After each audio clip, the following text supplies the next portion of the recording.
Today we're in West Hollywood, California, hanging out with Ariel Adams. Ariel is the CEO and founder of aBlogtoWatch, which is one of the most highly trafficked watch blogs in the world. Ariel is an innovator, a writer, and a watch guy.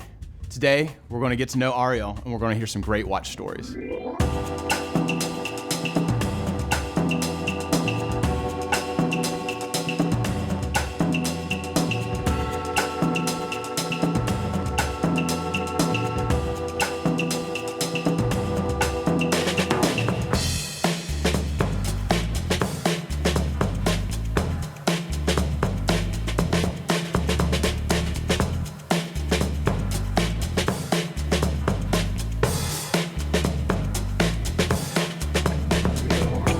These are not all my watches, these are just a few. It was hard to make a decision, right? Because you want to have a collection that together shows what your tastes are and shows the types of things that are meaningful. But it was interesting for me to look at a watch and think to myself, is it meaningful to me? And two, do I ever wear this? And I realized I have a bunch of watches that are meaningful to me that I don't wear. And alternatively, I have a bunch of watches that are not that meaningful to me that I do wear. None of these watches can be repurchased or sold, and I feel good about it. These are permanent members of my collection.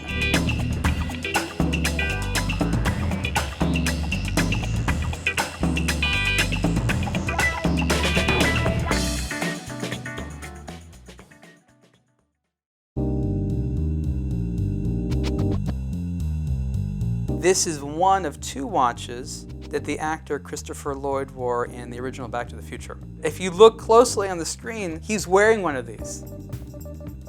This is a Seiko calculator watch from the late 70s, I believe. And this is definitely the first calculator watch that Seiko ever made. I believe this may have came out before the Hewlett-Packard calculator watch. So this is the first, if not one of the first, calculator watches. And this is the original stylus that came with it. And the idea was that if you were going to use the calculator, no one actually assumed that you were going to be hitting the small buttons with your finger, so you had a little pen to do so. You know, we look back on what Hollywood chooses to define an era with a lot of reverence, right? If in a particularly impactful movie, some prop master or costume person chose one pair of shoes or another, or a watch for that matter, 20, 30 years later, that doesn't matter. All that matters is how important and culturally significant that film was and the things people are wearing inside of it. It was a cool timepiece, and it signified an era of wearing a computer on your wrist. And that's essentially what it is. And I think that 10 or 20 years from now, wearing a smartwatch isn't going to be as strange or socially awkward as it is today. It's going to be the norm. For me, this begins an era. This is an interesting watch for me. This is the Citizen. This is a ProMaster that I bought in the year 2000. This is my first ever analog watch. I didn't even think I could read analog dials when I bought this. It took me a long time even to figure out how to look at it kind of at a glance. And I remember being embarrassed because I'd sit there and I'd put it on my wrist and I'd be like, because up until this point I'd worn only digital watches. And if you get used to reading digital watches, analog seems like a throwback. You're like, why would I need to learn that? This is not precise. This takes a lot longer. You know, especially today, size is such a thing. And buying this, I didn't think about size. And I don't know, what is that? Maybe like a 37 millimeter?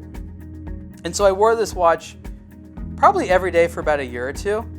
And I got more compliments on this watch than I've ever received on any other watch I've ever worn. Maybe it was being in college, but girls seem to like this watch. I still think there's a lot of things done very well in this watch. It's a modern design, it's avant-garde, it's legible, and I think that if you're wearing a boring watch today, you're really doing yourself a disservice because there's so many non-boring watches out there. Why be afraid to tell the world something about who you are? Because a boring watch just means that you're quiet.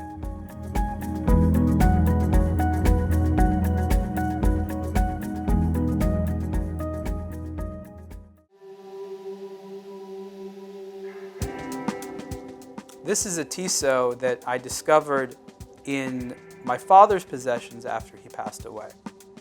I was never introduced to this watch during his life or any of my family's life, and I don't per se know a lot about it. It's a gold watch, And I know that it's from no later than 1961 because there's a date on the back that's signed July 6, 61.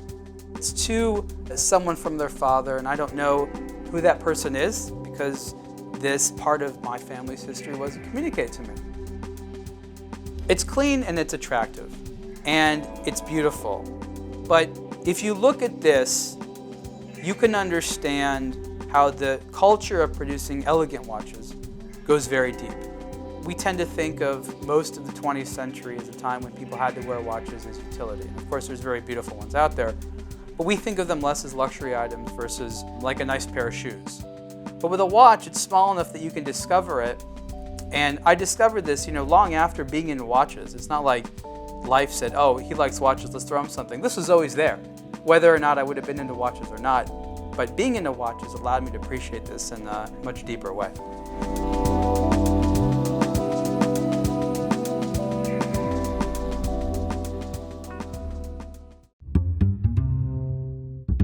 When I see watches like this, I think to myself, this is why people get excited about luxury brands. It's not just because of the design, but because of the attention to detail. Spending that extra money on that 1 or 2% refinement. This represents a very interesting side of my watch collecting personality that I think merits some explanation. So this is a watch that I picked up pre-owned in Japan, which is a great thing because pre-owned watches in Japan tend to be in amazing condition. I remember when I bought this watch, the person selling it to me, before the transaction was completed, started to get a little visibly nervous. Basically motioned me over to look at something. So he showed me an angle on here, I think it's right there, I'm looking at it now, where there was a small dent in the buckle. And he was very concerned if I was going to cancel the transaction because there was a small, very imperceptible dent. In any other country, that would have never happened. That would have never even been considered something that would have removed from condition. It would have been an almost non-issue. Even if it was a new watch, they would have sold it and hoped that nobody ever noticed. So to make a long story short, I was really happy to get this in as good condition as I did because Louis Vuitton doesn't make this anymore.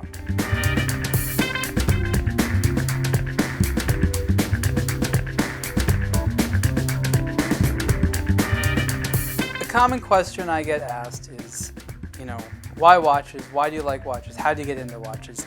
And the funny thing is I never found myself asking anyone I met who has passion, why do you like that? I just assumed that they stumbled upon it one day and just decided I need to keep focusing on this a long time. I don't remember a time in my life where I did not wear a watch.